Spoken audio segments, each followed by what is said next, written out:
আজ একটা mini vlog নিয়ে এলাম। আজ শুক্রবার, স্কুল আর ওর অফিসের পর গিয়েছিলাম ডেকাথেলন, কারণ এই শুক্রবারে এখানে সমস্ত সব বন্ধ হয় একটু দেরি করে। তো টুকটাক কিছু কেনাকাটার ছিল। এই জ্যাকেটটা ট্রায়াল দিলাম, আমার খুব একটা ভালো লাগেনি মিজানের জন্য।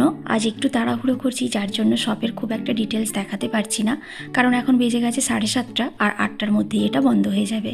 অন্যান্য দিন তো 7টা বা 7:30টার মধ্যেই বন্ধ হয়ে যায়। আর এই যে আমি এই জ্যাকেটটি ট্রায়াল দিয়েছিলাম, কিন্তু আমার একটু ফিটিংসের প্রবলেম লাগছিল। এটাও তাই, ওর বাবা বলছিল এটা ওর খুব পছন্দ হয়েছে, কিন্তু আমার খুব একটা ভালো লাগলো না বলে তাই নিলাম না। তবে মিজানের এই জ্যাকেটটি আমার বেশ ভালো লেগেছিল, কিন্তু তাও নিলাম না, দামটা একটু বেশি লাগছিল। আর এই যে এই জায়গাগুলোতে রয়েছে বিভিন্ন ধরনের স্পোর্টস সাইকেল, তবে এই সাইকেলটি মারাত্মক। দামটি শুধু একটুখানি দেখুন, প্রায় 9,000 ইউরো, মানে ইন্ডিয়ান মানিতে প্রায় 9 লাখ টাকা দাম। একটা সাইকেলের দাম 9 লাখ টাকা, ভাবতে পারছেন? কি লাগানো আছে আমি জানি না। তো যাই হোক, আমাদের ছোটোবেলার সেই বেকারির গাড়ির কথা মনে আছে?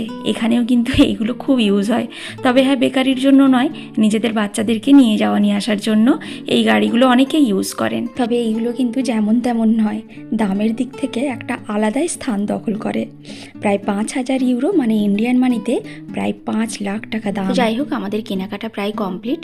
মিজানের স্কুলের জন্য একটা পির প্যান্ট নিলাম আর একটা ফ্লেসের জ্যাকেট নিলাম। আর এই যে বক্সটা দেখছেন, এই বক্সের মধ্যে একটা একটা করে প্রোডাক্ট রেখে দিলেই নিজের থেকে স্ক্যান হয়ে যায়। এই ব্যাপারটা আমার এখানকার খুব ভালো লাগে। তো হয়ে গেছে কেনাকাটা। ডেকাথেলনের উল্টো দিকেই কুইক বলে একটা ফাস্টফুড সেন্টার আছে, সেখানে চলে গেলাম রাত্রে ডিনারটা সেরে বাড়ি ফিরবো বলে। অর্ডার দেওয়া হয়ে গেছে, এখানে ওয়েট করছি খাবারের জন্য। এই যে আমাদের অর্ডার চলে এসেছে, ওই একই গতানুগতিক বার্গার, ফ্রেঞ্চ ফ্রাই আর কোল্ড ড্রিঙ্কস। খাওয়া দাওয়া হয়ে গেছে, এখন বাড়ির পথে রওনা দিলাম। রাত হয়ে গেছে অনেকটাই, প্রায় 9টা, আর সারাদিন স্কুল করে মিজানও ভীষণ ক্লান্ত। তো যাই হোক, এখন বাড়ি ফিরি। আর এখানে আসার আগে একটি জায়গার উপর দিয়ে আসছিলাম, সেখানকার প্রাকৃতিক ভিউ কিছু আপনাদের সাথে শেয়ার করছি।